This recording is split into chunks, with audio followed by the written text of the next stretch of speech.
Hej och välkomna ska ni vara. Speciellt välkomna nu när allt har känts så konstigt ju under corona. Så var roligt att vi ändå kan ha ett program. Och det går ju bra så här, eller visst? Och vi är så glada ikväll att vi har en gäst ända från Libanon. Especially and very warmly welcome to Alexander Nashar, who is with us here tonight.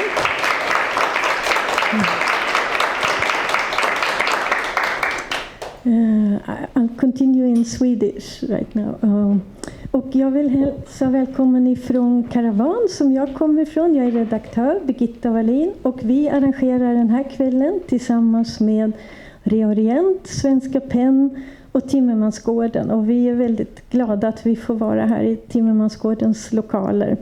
Och Timmermansgården är en av Stockholms hemgårdar för er som inte känner till det.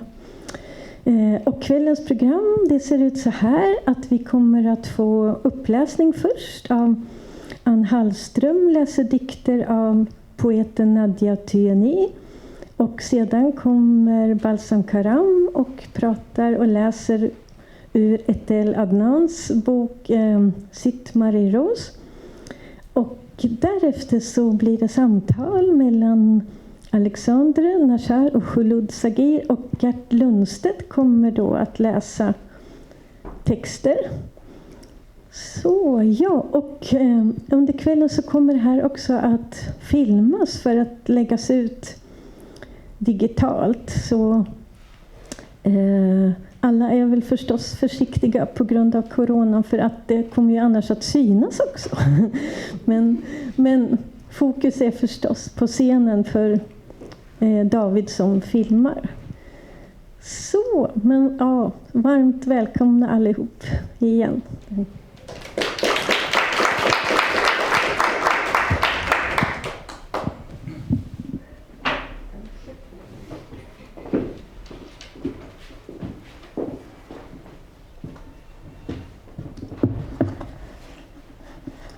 Ja, jag ska först ta mikrofonen.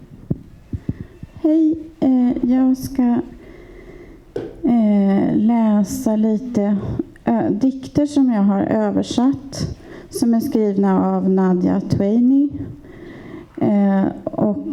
Hon var en poet som levde mellan 1935 och 83. Och hon skrev på franska och arabiska, och hon hade fått sin utbildning och så på franska. Och sen hade hon en väldigt hon var gift med en betydelsefull man i Libanon som jobbade på en tidning som hette Annahar, och även hennes son också var journalist. Och tyvärr så blev han mördad i ett attentat.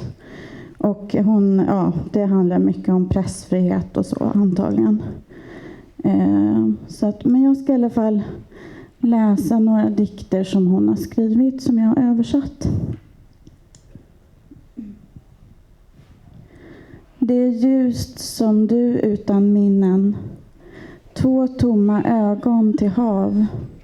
Sorgsna hav där människans hemlighet vaggas. Och jag är ett fartyg mellan 2 regnbågar. Och ingen kan återskapa den första dagen på jorden. De vackra vandrande solarna byter plats för att sätta jorden i brand. Den som står stilla mellan mina 2 händer om natten. Längre bort du, kan du konsten att tina upp då och nu. Frusna fingrar som sträcker sig efter värmens återkomst. Förlösta längtans ansikten. Hävdar att tiden dröjer sedan begynnelsen. Nej då, det är lite mörkt bara. Sen kommer regn.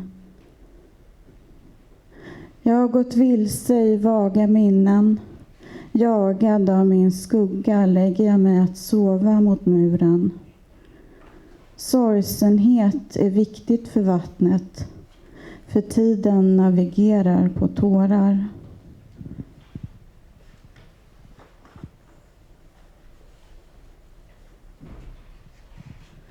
Den okända som dör på knä, det är jag, vilken doft skuggan än har. Till skillnad från människorna som bara dör en gång, har länderna flera liv. Då verkar det rätt att en människa dör för sitt land. Fåfängligt att ett land går under för en människa. Tänk om det vore så. Men jag menar det otänkbara. En jord för en människa. Skönheten hos en oskadd kropp. Orörd livmoder. Också efter sista andetaget. Gör livet uppror. Som solen som släcks om och om. Öppna fönstret då. Släpp in nattens oväsen.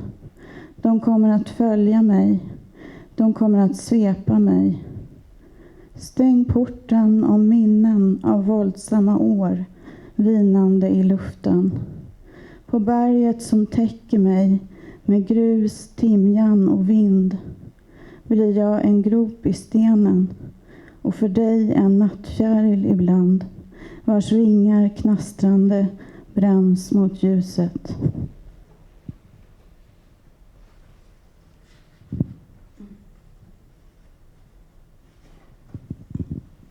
Väntan. Jag föds sedan 10 000 regn. Jag vandrar från länder till ansikten, speglar till vägar. Jag vandrar och ingen märker mig. Ingen har önskat sig mig nog för att skapa mig. I varenda rörelse stöter universum bort mig. Ensam som en lugn plats. Ensam och outtalad. Natt vid ekvatorn. Öknen som bor i mig i förtvivlans klarsyn. Breder ut sig som en trång bur i ögats iris. Allt är medvetet. Är i relation till sin förtvivlan.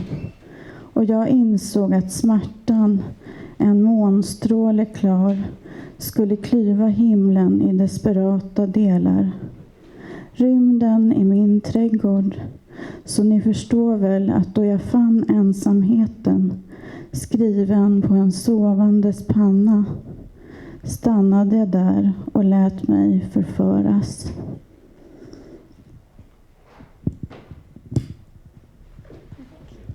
Tack.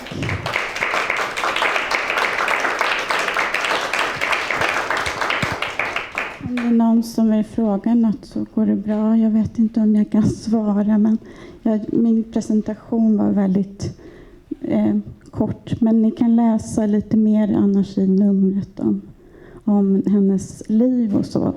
Som var väldigt både tragiskt och dramatiskt, men också väldigt rikt, tror jag. Ja, här ser man. Ja, det finns där ute i entrén också. Tack.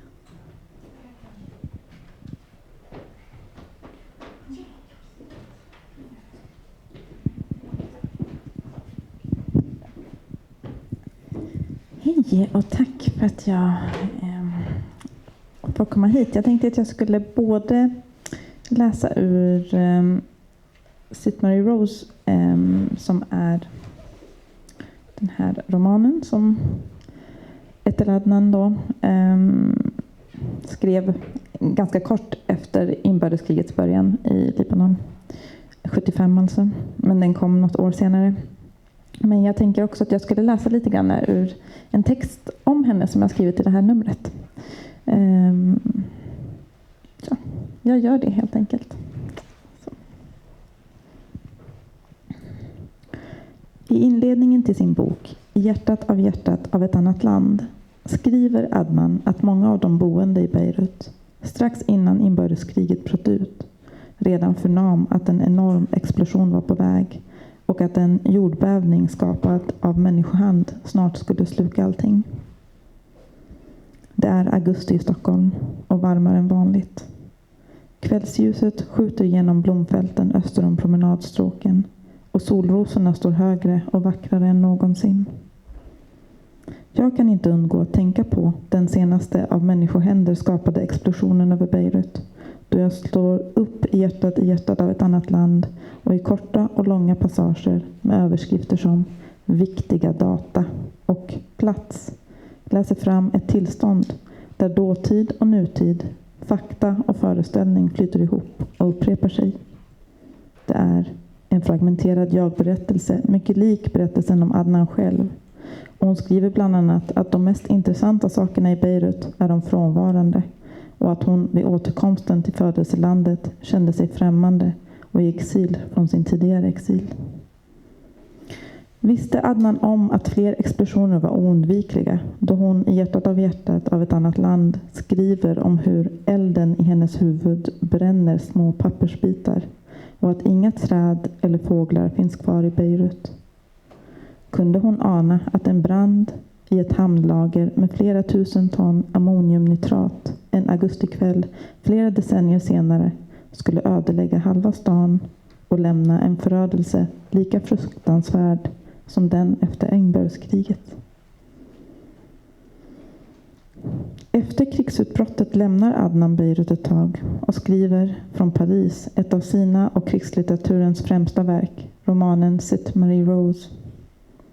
Med ett för romangenren uppbrutet och experimentellt formspråk där perspektivskiften blandas med poetiska utsagor och sifferindelningar och med avstamp i den faktiska kidnappningen av läraren Marie Rose Boulos av kristna falangister i Beirut lyckas Adnan ge röst åt krigets offer och bödlar, kritiker och medlöpare. Adnan har berättat att hon genast förstod att Marie Rose Boulos var död då tidningarna rapporterade om kidnappningen. Uppvuxen med de pojkar som senare kom att utgöra några av de dödspatruller som skar Beiruts gator i bitar var hon väl bekant med kidnapparnas blinda övertygelse och våldsamhet. Och säker på att de inte skulle släppa en kvinna som Marie Rose fri. Bokens, liksom verklighetens Marie Rose, har begått den största av alla synder och älskat inte bara en palestinsk man utan också Palestina som land och politisk fråga. Hon har i och med det vänt sin tro och Libanons kristna befolkning ryggen och för ett sådant brott är straffet odiskutabelt. Hon dödas i klassrummet framför ögonen på de dövstumma barn hon undervisar.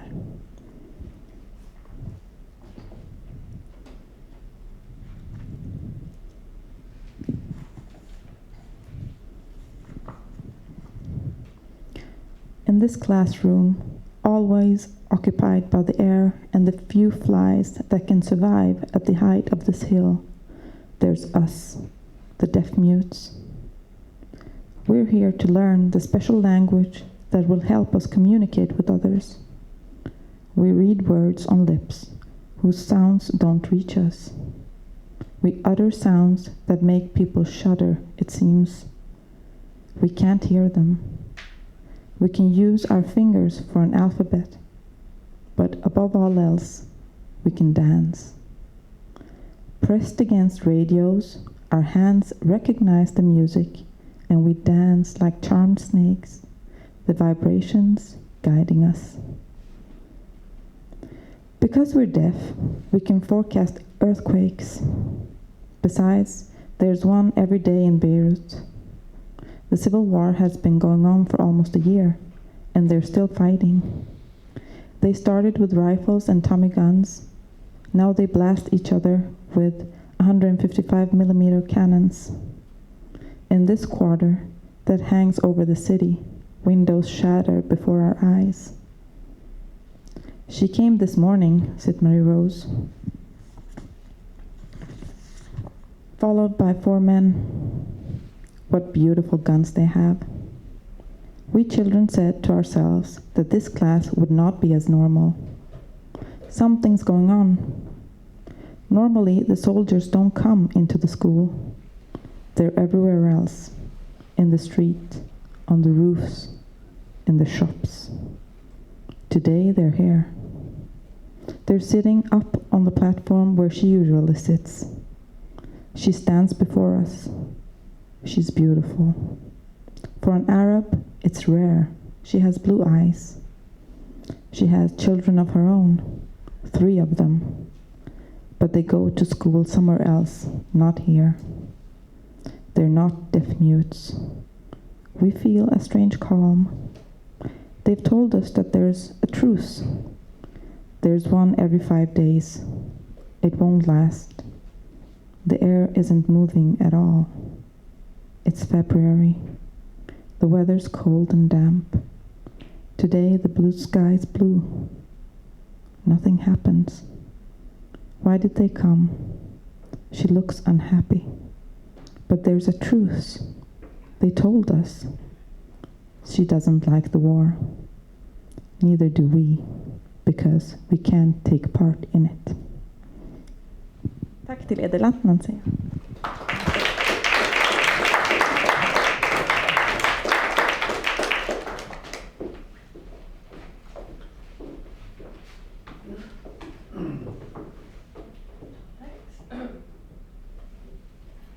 Ja, tack så mycket Ann och Balsam.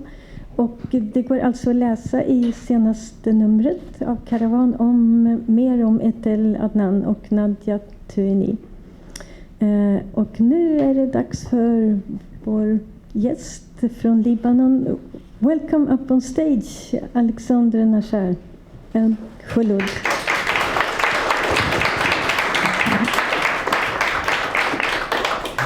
So we're very happy that you're here tonight with us, Alexander. You are born 67 in Lebanon, yes. And you are considered to be one of the most important novelists of your generation. And for us, the Swedish audience, you're known through the book that is translated by Grate. I just will pick it up. Thank you so much. Krigets skola. The School of War, and you also wrote other books, and they are unfortunately not translated to Swedish yet, like La honte du survivant, Comme un aigle en dérive, and also you wrote a book about the city Beirut, 2005. Yes, le roman de Beirut. Tout à fait, yes. And you're also known for having wrote a very distinguished biography about Khalil Gibran, that is known in Sweden for the book The Prophet. And you're also awarded writer. You have won number of literary and cultural prizes, like Bourse de l'écrivain from the Fondation Hachette, Prix de poésie de la ville de Paris, Prix du Palais littéraire also, and the France Liban Prize, and the Amsterdam Prize, among other things. And you are not only a writer, you also work as a literary critic to in 2 French-speaking magazines in Beirut. L'Orient littéraire. Tout à fait, yes. And you're also a lawyer. Yes. Yes. In fact, I am a lawyer. It's my work, but my passion is literature. So I try to. So it's your hobby. Yeah. Okay. I don't consider literature as a work. It's a passion. Mm-hmm. But law, being a lawyer, it needs more.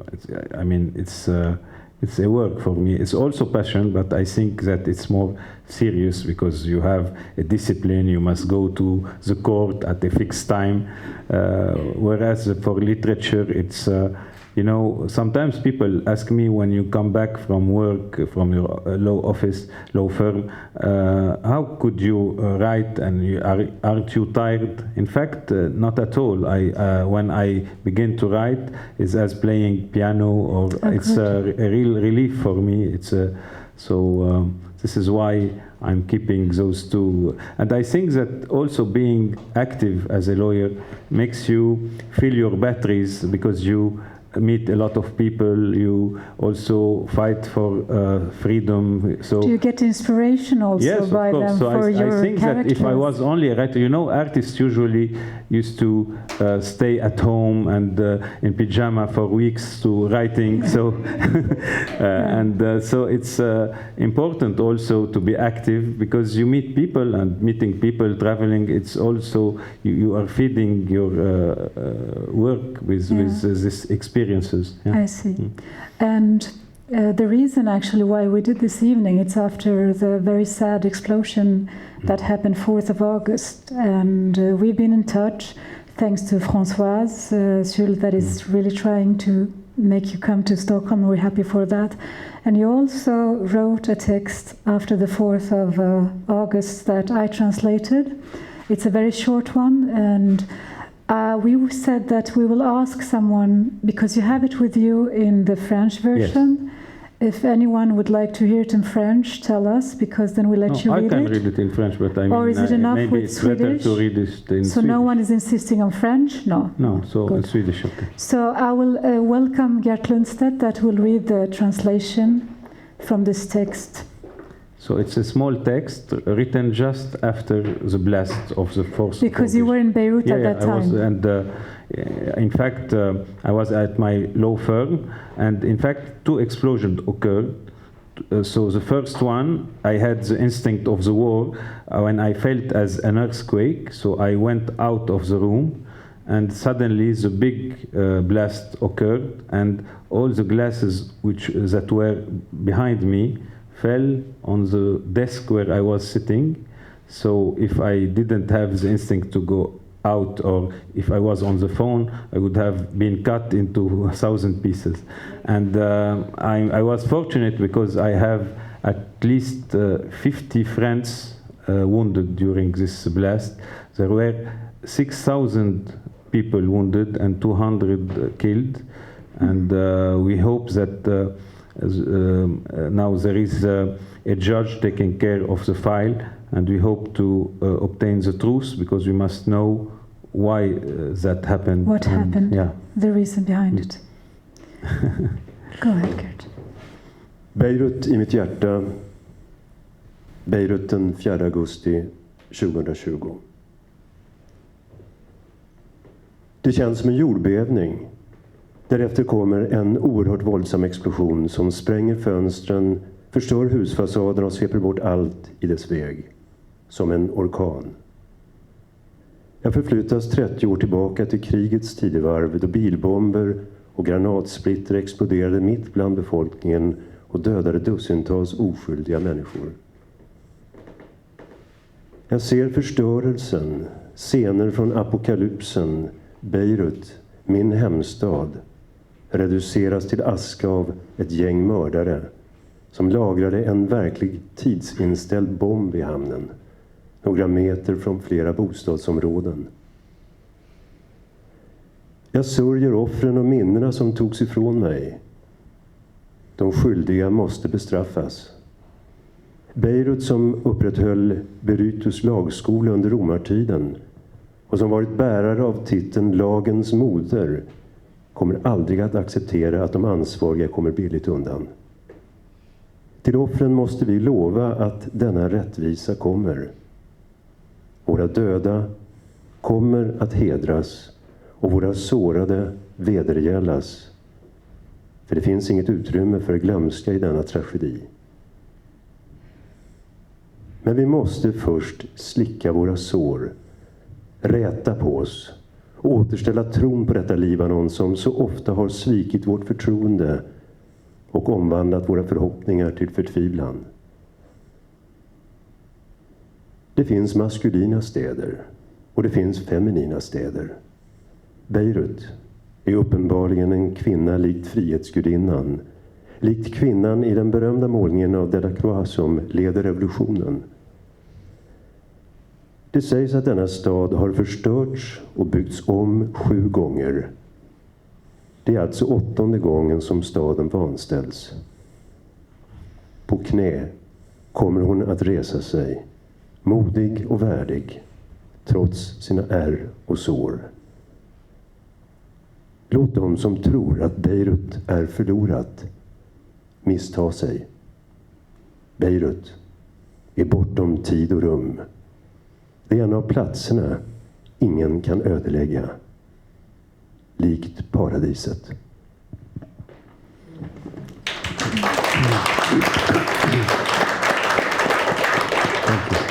Thank you so much, Gert.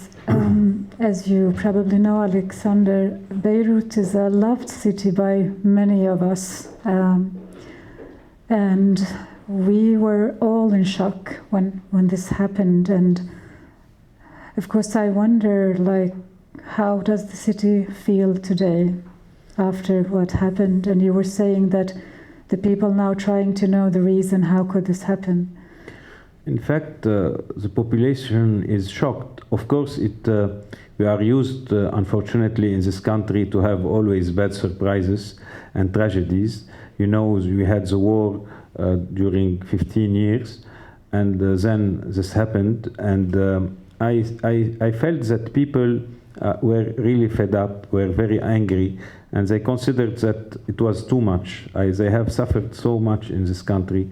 This country has so much positive things. It's a great country with many archaeological sites. It has a very good potential. And then we have this political class ruling this country so badly. And so this is why the people are, since a year, going into the streets and asking these politicians to go out the country because they consider that it's their way of corruption, the way they are ruling the country is really a disaster. And they believe that a new generation must come to take care of this country. And then suddenly this blast happened. And so the people were, of course, very angry. But also, I think that there is a lot of sadness because you have very parts of Beirut, the old city, the old part of Beirut, were totally destroyed. And this is the memory of the city. So, you know, a new building, you can always build it again. But when you have the history of Beirut being destroyed, this is also a part of your heart. The heart of the city was killed. And this is why you have so many, we need a lot of help from international organization to help us to rebuild this country.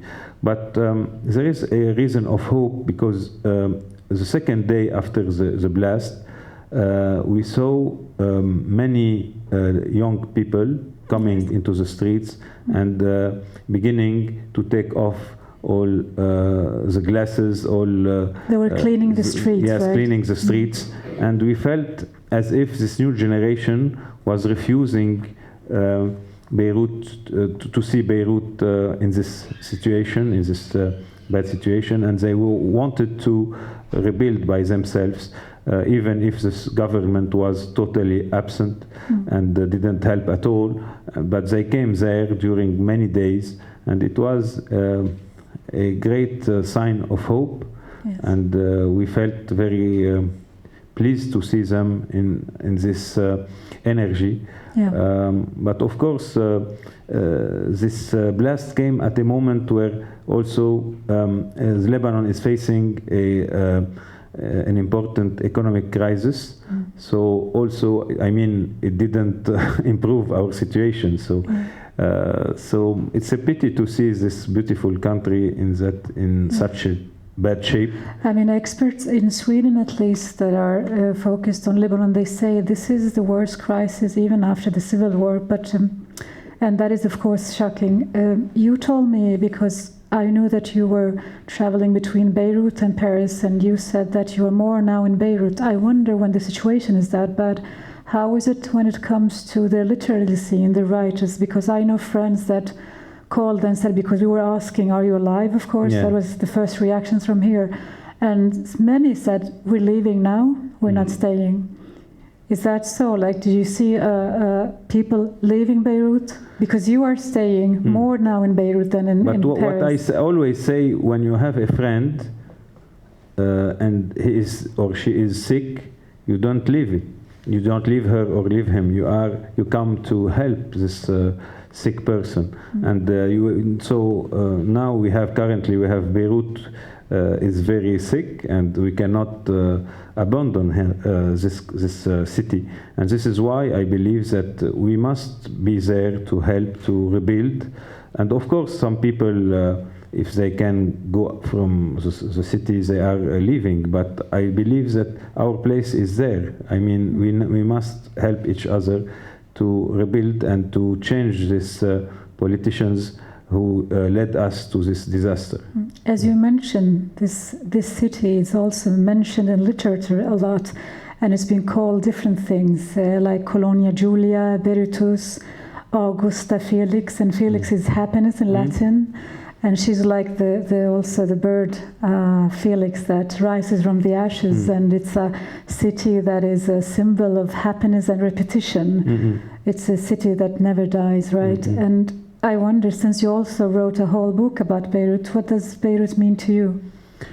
First, it's my hometown. I was living there for 18 years.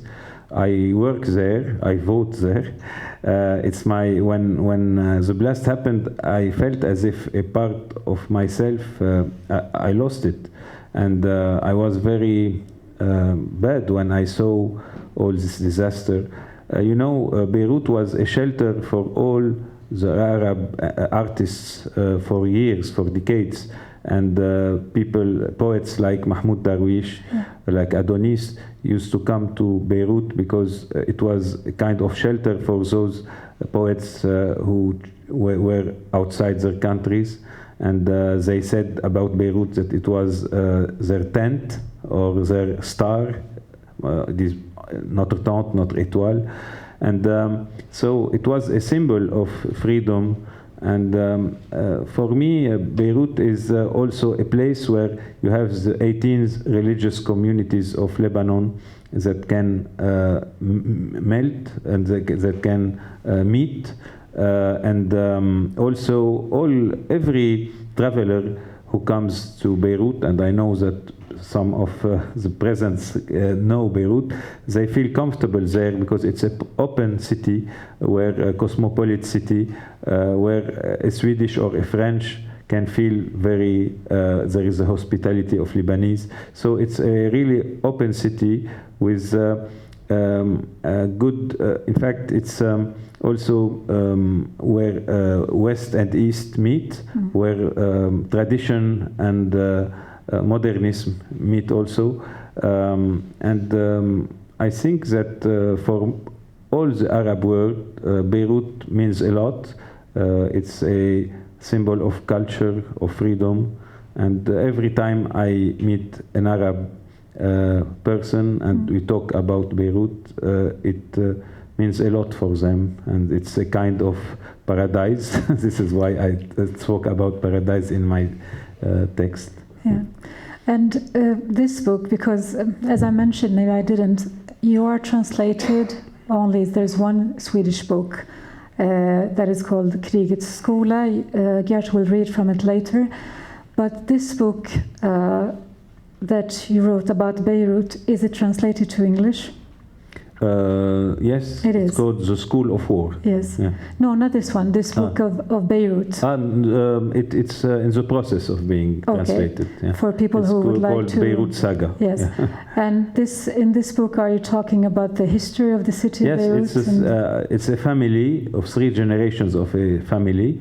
And through this family, we discover all the history of Beirut as a novel, of course, not as a historical essay, but all aspects of Beirut, we can discover them through this family. So it's 1 century of the life of Beirut through this 3 generations. And the book had big success in France because it was a kind of the people who know Beirut, of course, were pleased to discover again what they know, and the people who doesn't know, it was a new thing for them to go deeper to discover what is this city. And hopefully one day it will be translated into Swedish, so people. I hope so too. I really hope so too. But you talk about Beirut as a paradise, but we know also that there's wounds. We have the civil war that lasted 15 years, from 75 to 1990, and we have the Lebanese writer Amin Maalouf.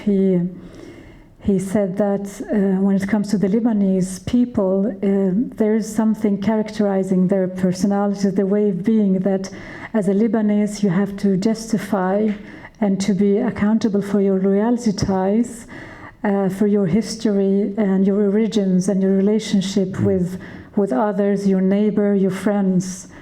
Has it been really?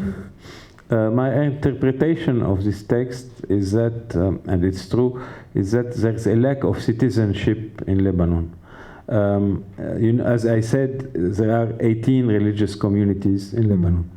And instead of being loyal to the country, to the nation, most of people are loyal to the religious community. And you cannot build a nation when you prefer your community before the nation. And this is why I say that people belong to this religious community, to their village, to their clan, but they forget about belonging to their country. And this is one of the problems of Lebanon. It's mosaic. Due to the constitution also, right? Yeah, the but constitution is very special. Yes, it's special, but it doesn't say that you must be religious before being a citizen. And I think that once the Lebanese will understand that they belong to their country before they to the religion, the country will improve. And there is a famous quotation of Khalil Gibran, and I note it here. He said, "Pity the nation divided into fragments, each fragment deeming itself a nation." And this is our problem. We have religious community, every religious community considers itself as a nation. And some of them have ties with external powers or regional powers.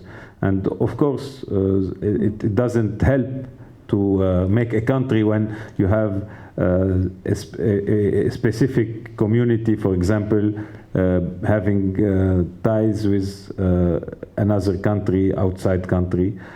You cannot build a nation like that. But before, Alexander, before the explosion, I mean, from this October revolutions that took place, the youth were saying one nation. You had that. Yes. Do you see that it's still there after this? Yes, there is hope, of course, because I think that most of young people in Lebanon are fed up with religious problems and communities, and feel the necessity of building a nation.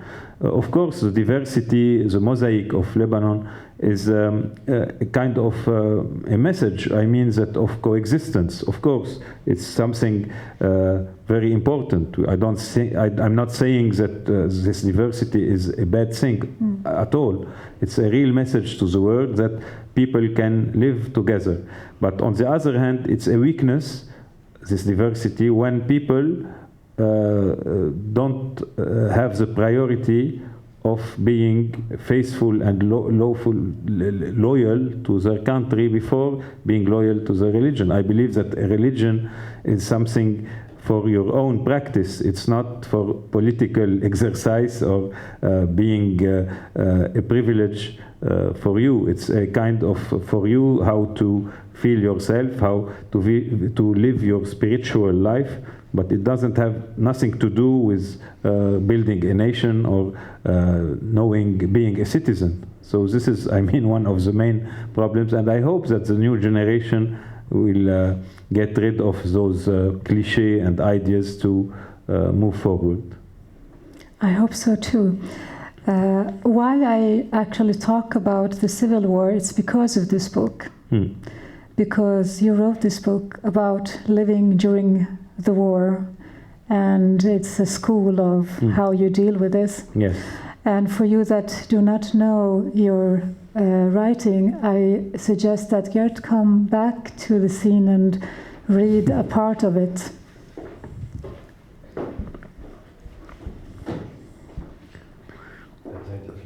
So just let me explain. So this book is divided into different episodes of my childhood during the war.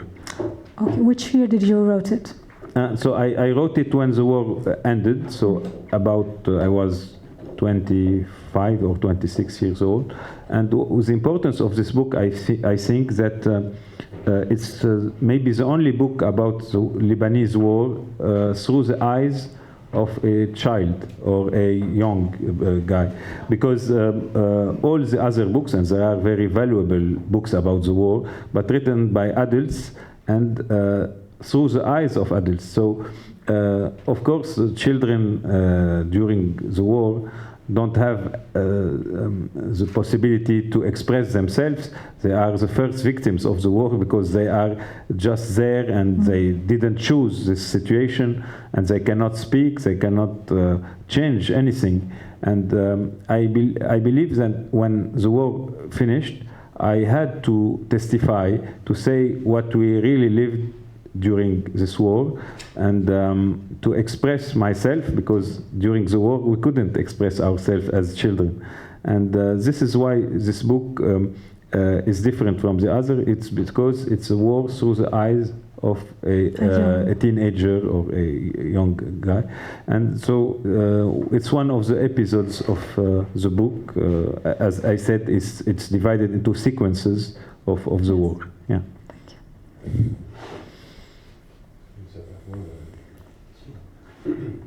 Hör ni mig? Ja. Och det här stycket heter Kanoneld. Kväll. Jag sitter på stranden och drar in luften i fulla drag. Solsand, palmer, flickor i bikini, lukt av salt och sololja. En explosion för mig brutalt tillbaka till verkligheten. Panik. Vad var det? En granat? Mannen som hyr ut solstolar går omkring och lugnar folk. Solbränd, med kraftig bröstkorg och spelande muskler. Ingen fara, det är bara en film. Vi har blivit förvarnade av arméns sprängämnesexperter. En film? En film om kriget, det är en bulgar som gör den. Gilannabo. Sordomen bara halkar ur mig. Kan man inte ens få sola i fred? Jag ser mig omkring. Förtrollningen är bruten. Solen steker, det ligger fullt med skrep i sanden. Palmerna är tufsiga, tjejerna är bredarstade och luften stinker av flottyr. Jag är arg på mig själv för att jag har tappat orienteringen och glömt mina vapenkunskaper. Jag kunde ju inte ens skilja smällen från en falsk sprängladdning från en riktig granat. Förr skulle det ha varit en barnlek. På väg bort eller hit? Frågade folk. Jag la fingret mot läpparna som tecken att alla skulle vara tysta, rynkade ögonbrynen för att göra mig märkvärdig och spetsade öronen. Bort. Det är de våra som skjuter. Eller också hit. De skjuter på oss. Till skyddsrummet fort. Ju längre kriget varade, desto mer fördjupades mina kunskaper så att jag snart kunde avgöra vilket vapen det rörde sig om. Det där är en Stalin-orgel. Det där är en 240 mm kanon. Det där är bara en raketprojektil. Det där är gradmissiler. Familjen beundrade min skicklighet. De yngsta såg mig som ett orakel. Mina upplysningar kompletterades med värdefulla råd från en skollärare som, när det var vapenvila och vi kunde gå i skolan, bemödade sig om att lära ut grundprinciperna för överlevnad.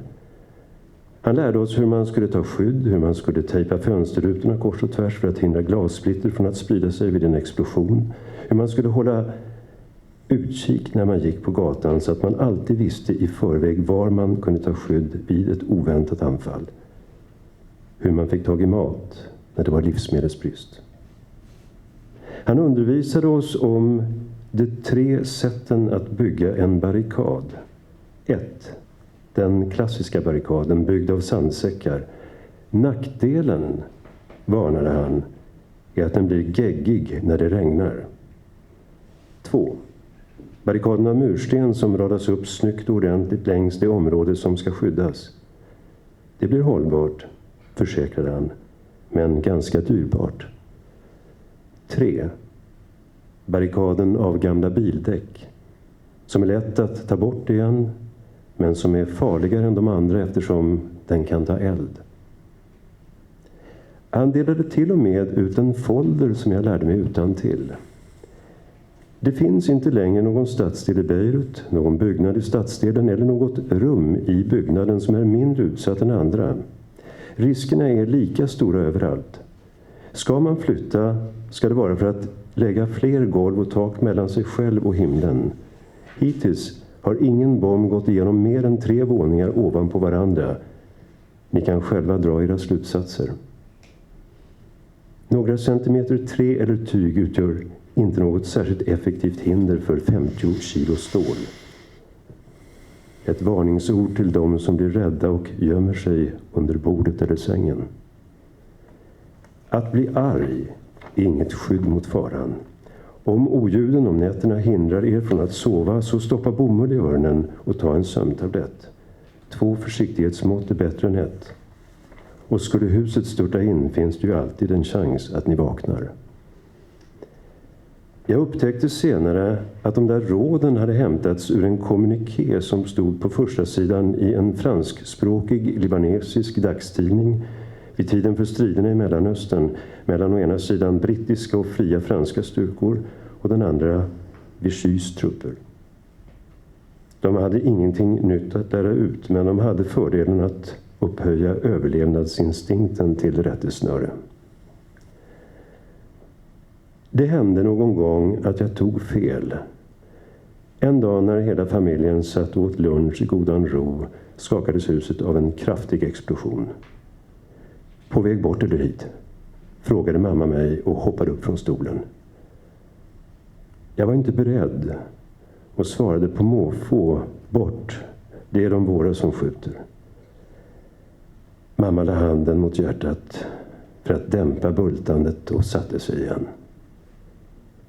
10 sekunder senare slog en skur av granater ner runt huset. Vi störtade ner i källaren, som var liten och trång, och vars enda skydd mot utervärlden var en ranglig dörr.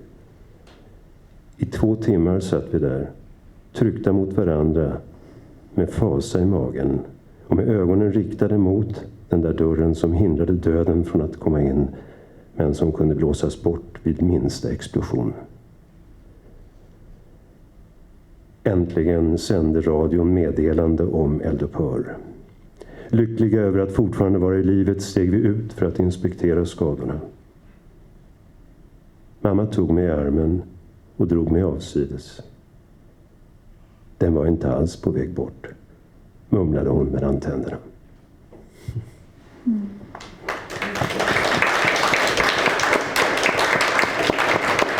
Thank you. Well, Alexander, I wonder, what does it do to a person to live with death so close? It's a good question because I think one of the consequences of the war is that I always think of death because it was so close that I cannot forget its presence. And what happened during the blast, I immediately felt again that the death was here. But it doesn't mean that feeling death means that you must be depressed. In the contrary. In fact, war taught me that happiness is the avoidance of tragedy.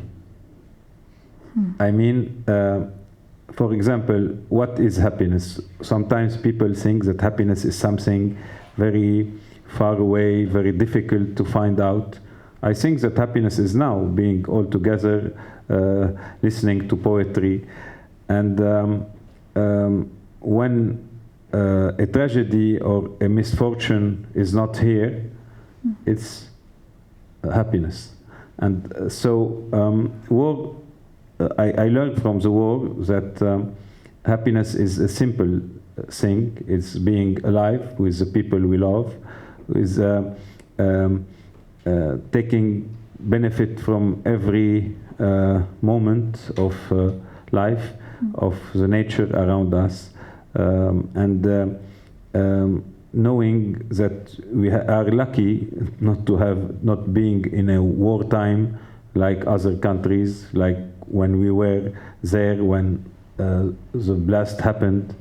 And sometimes, especially maybe in the West, where fortunately there is no wars anymore in most countries, we forget that happiness is such simple thing. And I think that this is one of the most important lessons I learned from the war. How about beauty when you're living in wartime? Like, where can you find beauty? Can you find it in beauty? Yes, in the cruelty. I mean, there is an episode in the book where I, for the first time, when I saw a shell, obus, and in fact, it's a beautiful object. When you see it, you see it's polished and it's well done. You could put it in your dress room. You know, it's very beautiful. But when you think about it, it's a instrument of death. It's horror. You know, so of course you cannot find beauties in such things. But no, you find beauties, as I said, in those moments where there is no war, when the moments of calm, when you can go back to school, because you know, during when I was a teenager, many times school was closed because of the war. So coming back to school, seeing again friends, was a moment of joy, you know. So you can find beauties in those moments, in being all together, solidarity, where people help each other, and also with hope, you know. When you had, for example, bombs coming into around the house, and the second day you have glasses broken, and you clean up and you put nylon to cover it, and you continue your life normally. And this is a kind of resistance to and refusing to surround to this bad reality. And, but I cannot speak about beauty in the war. It's such an ugly thing that you cannot talk about beauty. I think that it's maybe the war is a denial of beauty, you see. And I think that you cannot find any excuse to the war, whatever it is. And this is why in this book, of course, it's not only bad episodes, because children sometimes create a curtain of fantasy around them. They create a bubble where they can live to forget the reality around them. And this is why what we try to do, for example, when we were in the shelter, you used to create plays, theater plays in the shelter. So you can say they are crazy, what are they doing? But in fact, for us as children, it was our way for not listening to the bombs. And so this is the bubble we created. So this is why in this book you can find many episodes where you can find absurd situations or even funny situations, but it doesn't mean that I find the war that I enjoyed good times during the war. I think there's no excuse for the war. But what I can say is that you can, children especially, create for them this curtain of fantasy to defend themselves, to be protected against the craziness around. Because as you mentioned, of course, that the war experience, it's something very tragic, and it is also very specific and different when it's a civil war. Yes. Ilyas Khouri, he has in this book, The Little Mountain, there is a scene where the father talks to his son, and the father is talking about the war. He said, I've experienced war, but this is something totally different. This is a barbaric war, and the civil war, what it does, it kills the soul of humankind. It's not like an ordinary one. And still, we were talking about the city Beirut, but also the Lebanese are known to be very easygoing. You've been through a lot of tragedy, and as I said, this... Yeah, what is awful, all wars, whatever they are awful, but what is more awful in the civil war is that the neighbor becomes an enemy. And it's from it's an inside war where people who used to eat together, to go out together, become enemies because of their religion or because their political ideology. And in fact, the civil war kills the soul, but also the spirit of a country. It kills the unity of the nation. It kills the projects they were supposed to build together. And this is why civil war, of course, is something very dangerous, because it can also put in danger the foundations of the nation, and this nation can explode. I mean, if there is no solution. Fortunately, those 15 years didn't lead to the explosion of Lebanon. It led to a kind of peace.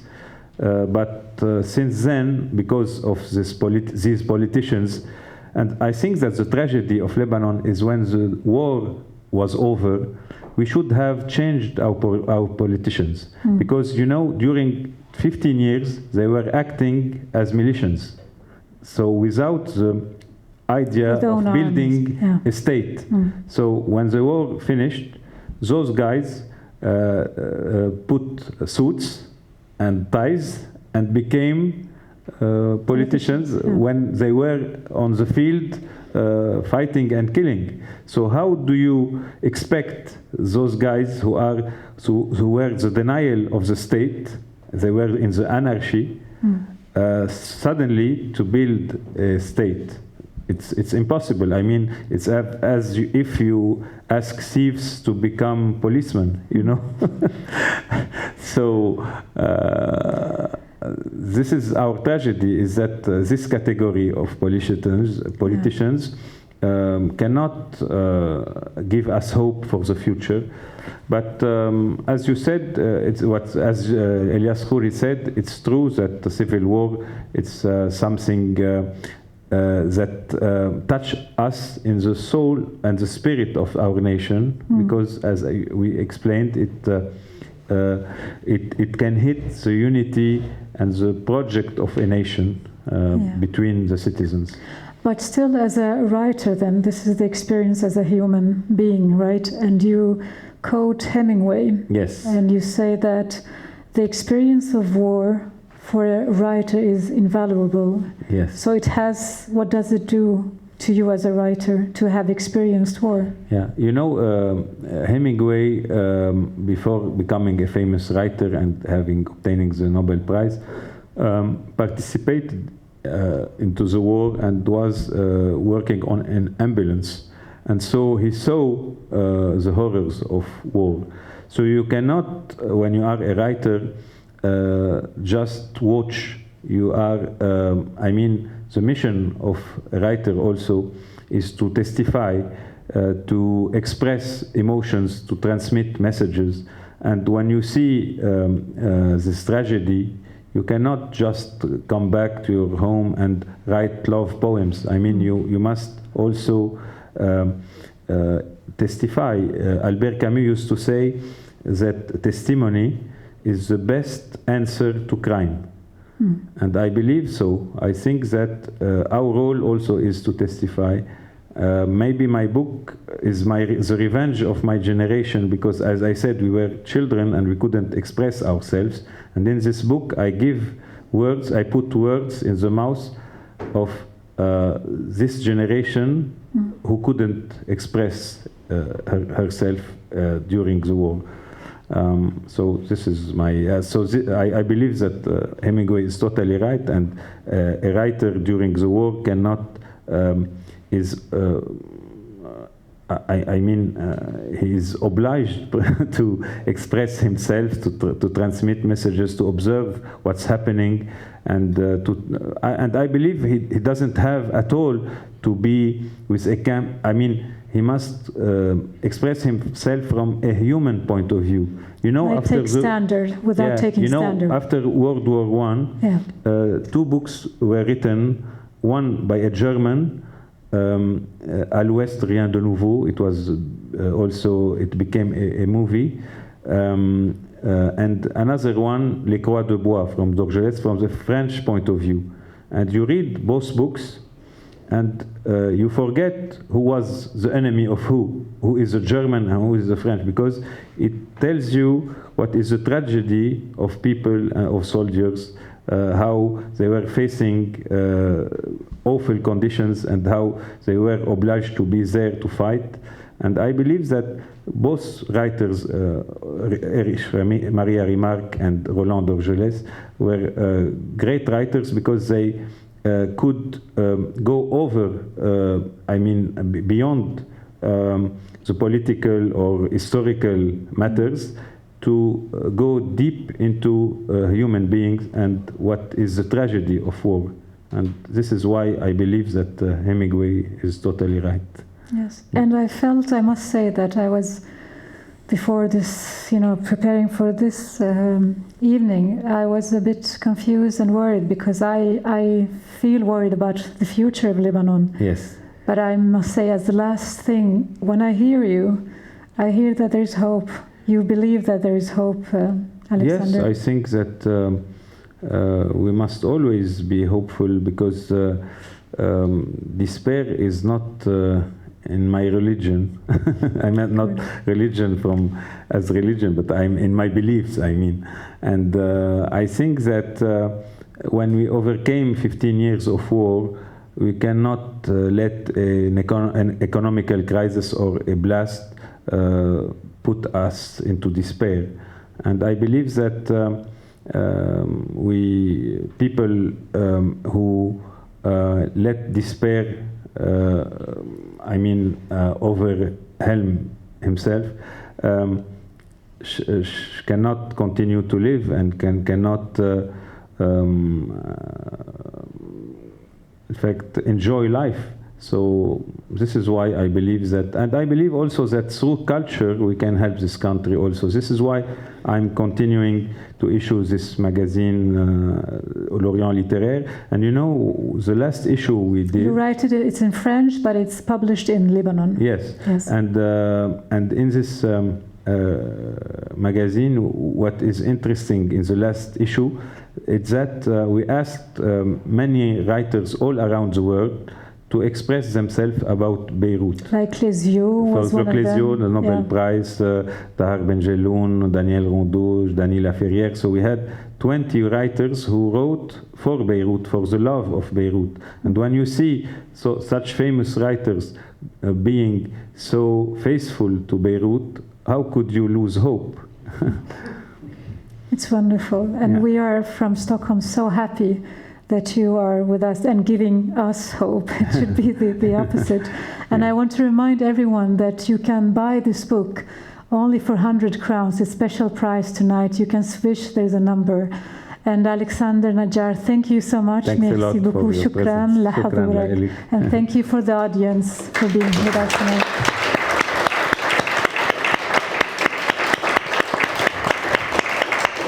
Shukran.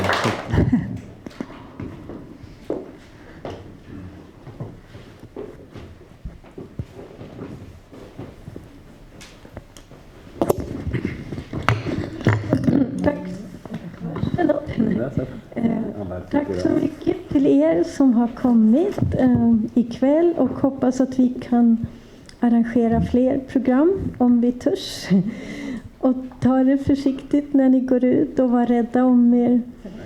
And warm thanks to you, Alexandre, who have come all the way here and been with us this evening. It was so interesting and hopeful, as Khulud said, to listen to you. Thank you. And I will also say that the translator of the book is Maria Björkman.